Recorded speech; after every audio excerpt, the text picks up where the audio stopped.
welcome to the Peeew. The cheese and avocado sandwich episode. It's 1 o'clock. Wine o'clock. Yeah, Ernie's already drinking wine in the afternoon. Well, it is a Saturday. Oh yeah. It's Saturday afternoon. It's the Lord's Day if you're a Jew. Or a Sabbath observer. The Lord's Day. Yeah, I mean, you could be Seventh-day Adventist and be going to We were Seventh-day Adventists. One event every day of the week. Yeah. At least. Several events every day of the week. So after that scintillating episode of us talking about literature and art, we're going to talk about movies. Yes. I recently, JJ made me watch Factor Girl. He twisted my arm. With Sienna Miller as Edie Sedgwick. And Guy Pearce as Andy Warhol. Now this movie came out in 2006, so it's really old. Yeah. But I obviously I had a reason for not seeing it. But when the movie starts and you see this it's almost like a high school play puts on Andy Warhol and Edie Sedgwick, and they're just trying to look like some high school, probably in the Lower East Side, would put on a play about Andy Warhol and Edie Sedgwick. The acting was so obvious. It was like, she was like telling her friends, I'm gonna be cool, I'm gonna be in. It's like I don't know. It was just like there were times like in stills where she did look like Edie, but not when she's moving around. And Edie and Andy didn't act like I remember Andy to act. So but it just seemed he did. Guy Pearce did portray. I mean, I haven't seen the movie, but Michael just showed me a trailer from it, and in the trailer, Guy Pearce does speak like Andy Warhol in the way that other actors have portrayed Andy Warhol. They picked the best scenes for the movie where he depicted Warhol. But what I'm saying is that he's not the only actor that has depicted Andy Warhol that way. Like David Bowie spoke that way when he was depicting Andy Warhol. Mm. So there must be... I think one could say that it's difficult to be Andy Warhol. It's difficult to take over that aura, I think. Even for David Bowie.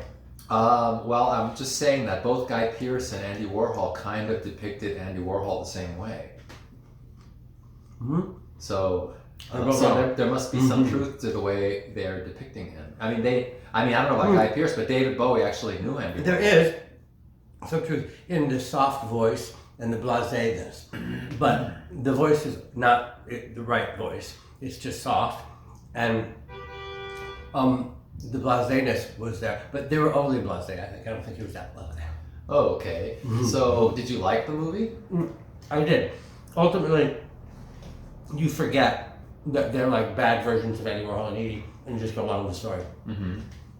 And what is the story? I mean, just like how they met and became friends? How they met, became friends, and then became bitter enemies, and then she died. And when she died... Well, how did they become bitter enemies in the movie? Well... Because it's never really clear, like in the book, Edie, it's not clear how when Nico came around, she, Andy at one point declared her the new It Girl.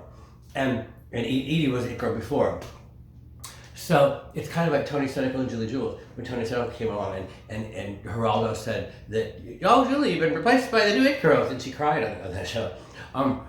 It's like that. There was jealousy then between Edie and Nico. Nico didn't even know there was jealousy. She wasn't want to be part of that. She was just kind of a pawn in that Andy Warhol used. But and the fact that he was using all these people is Edie realized her eyes were open, kind of, that all these people were being used by Andy, and it made him ugly to her. And then she felt used by him as well. Well, there are parallels. There's evidence that she just became a mess, and I mean, it's not necessarily clear that Andy Warhol had anything to do with that. Well, he didn't have anything to do with how she felt about it. I mean, how she felt about it was her, Mm-hmm.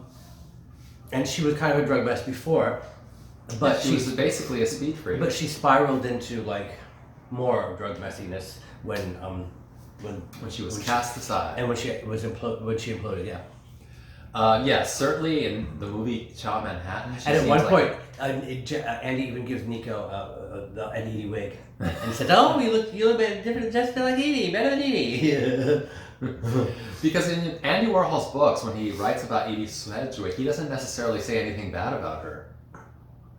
Yeah, in the book. Like, well, when she died, he said, and they went to him for quotes. He said something like, I didn't really know her that well. Okay. In his books, he does mention her, and I don't recall that it was anything negative. Well, I don't think he had anything negative about her, or that he would say. Mm-hmm. I don't think he had a problem with her. She had a problem with him. Oh, okay. It seems like a lot of people had problems with him, but I guess, if you listen to those criticisms, he was a user. He basically used people. Well, but then these people, you could argue that those people who are complaining, they were using him. Right, it was symbiotic. A person in his position has to have has to be able to manipulate people in a certain kind of suave way, and yes, he's using people, but they're using him as well for drink tickets and to get clubs and guest lists and things like that. Right, He probably pays them to go to his parties. We wouldn't even be talking about Edie Sedgwick. Probably pays them to go to his parties. We wouldn't even be talking about Edie Sedgwick if Andy hadn't taken her under his wing. Yeah.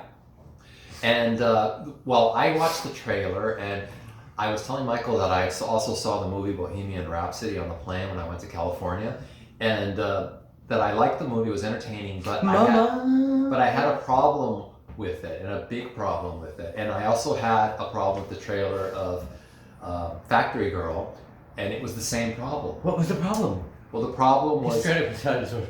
No, the problem was musical anachronisms, that basically they were using the wrong music to depict the time period. Well, that's what they did with Party Monster.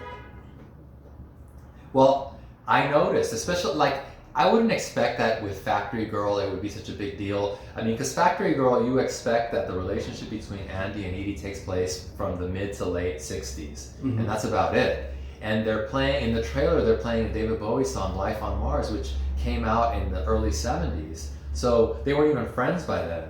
I think she was dead by then, when that song came out. Yeah. So similarly, in Bohemian Rhapsody, when they're depicting, in the part of the movie where they're showing how Queen is rising to fame, they're playing, Fat Bottom Girls, which is a Queen song that came out in the late 1970s. Yeah. So they're using a song that came out once they were already superstars to depict their rise to fame. I wonder why they would do that. I don't know, especially since, I think they'd use Bohemian Rhapsody. Well, that wasn't even their first hit. No, but in a scene of showing that kind of thing.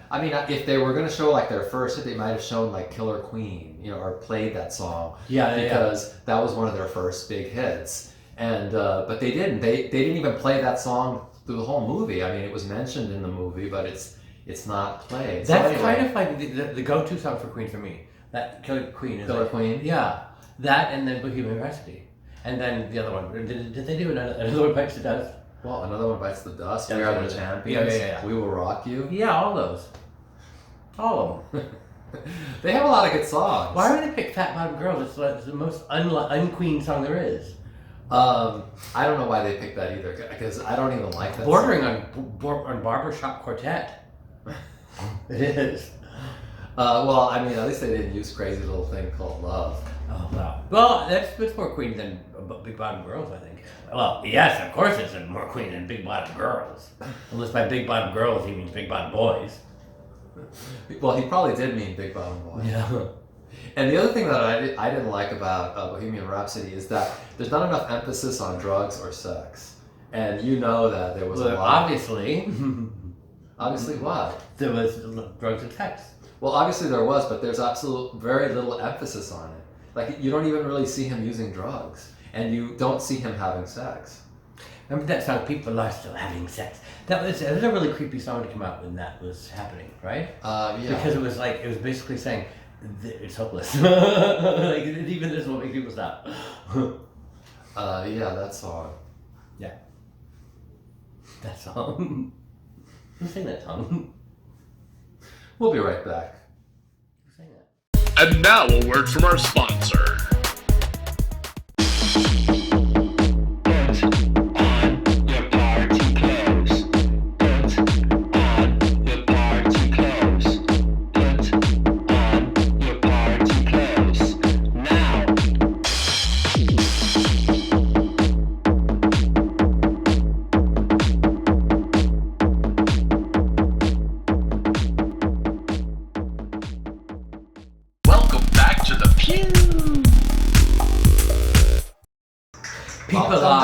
having sex. Now, We Googled yes, we Googled the people song, and yes. it's by Latour. Yes, which we do. And watching this video again, now we can show you the truth. We will show you part of this video, and we'll play the music too. Right. Because it doesn't matter. Because we don't pay. So We're already demonetized, so yeah. what the heck? What the hell? So this video is, and the song is kind of like apocalyptic, it's depressing, kind of like nihilistic, and like, because it came about, what year was that? This was 1991. Okay, so people are still having sex. So AIDS was just kind of like getting under control a little bit, or was it yet? People were still dying, but there were, I think, Still there were, having sex. but now there were like drugs that were effective. But the song's message was that because counselors can't stop them, and we're told not to have sex, or we're told to have safe sex, but nobody wants to have safe sex. It was kind of like hopeless to future. That like the people aren't going to stop having sex no matter what, and we're just all doomed. That's what the song felt like. See, that's not how I perceived it. How did you perceive it? I just perceived it that, in light of all the hysteria to scare young people against having sex, they were still having it. Because there was a lot of hysteria about not having sex and abstinence and just say no, and it didn't work. People were still having sex. Right. Yeah, and they were not saying no. It was probably a political thing. Right, it was Nancy Reagan. Yeah. Trying to get us to say no. She was the one who just said, just say no. And that was for drugs and sex. Yeah, right. Abstinence. Just say no. Yeah, right, no. But so this bag of heroin? No. I mean, who's going to say no to any drug? Nancy Reagan. I doubt it. She's probably up there with that. Actually, yeah, didn't she go to the Betty Ford? Yeah, I think she did, with her druggy pal, Betty Ford. They're not like celebrities. They're not like you and me. Well, they are like you and me, but they pretend that they're not like you and me. They're all homosexuals and drug addicts. Celebrities, just like you and me. Well, speaking of drug addicts, you wanted to discuss Johnson & Johnson. Oh yes, their new K nasal spray. Here, I'll look at the name of it. It's a nasal spray like a Afrin or whatever, but it has ketamine in it. So when you're depressed, you give yourself a little bump. Yes, basically. Yeah, that's what it is. It's the Daily It's a Mail. bump of K. It's a bump of K in a mist. Daily Mail ketamine. So from K mist to K hole. No, K-Hold K-Mist. Okay. Nasal spray made from ketamine wins FDA panel's approval. It's called... Right, there it is. So we can show a picture of this, I guess, now that we're being demonetized. It's called S-ketamine. S-E-S, then ketamine. S-ketamine. Is not identical to the party drug, but has met some resistance due to concern over its abuse. Now, they met resistance because there were concerns over its abuse.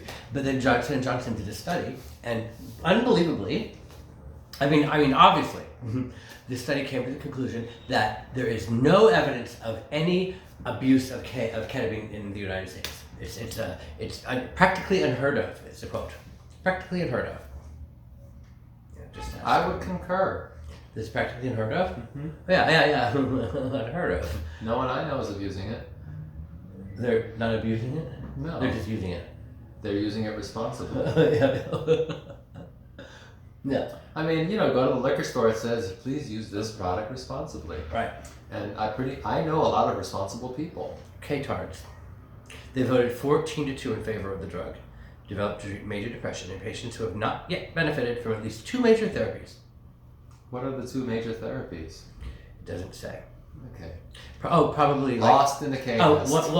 One of them is regular antidepressants, and probably CBT, which is not cock and ball push. It's cognitive behavior therapy. Okay.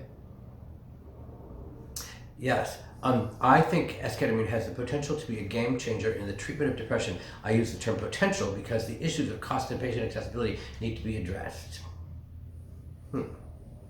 Is it expensive? Ketamine depression treatment is worth every penny. doctors say, but doctors still don't know how it works. But it's worth a penny. Well, why don't you tell the doctors? my friend Ani Bay from Enver Day, Colorado K, has started using the ketamine treatment where they put they give the shot every day for like every other day or whatever for a week or whatever. For what? For depression. Okay. And she said it worked amazingly. Like after 2 treatments, she's like not depressed anymore. And Ukday and Ukday's Amme has it done, or Ukday's Amme has it done, and she says that it also gets rid of the depression. Wow. But it does put you in a K-hole like stupor. Oh, okay, so you can't drive a car. Not while you're on. Not like no. They put it in your veins, so it's like going through your system, and it's pretty intense for like just a little while because something goes in your vein is out of your body very quickly because it doesn't go through your digestive and all that. So there you go. All right. Well, another medical breakthrough On the Peeew. See you next time. Bye.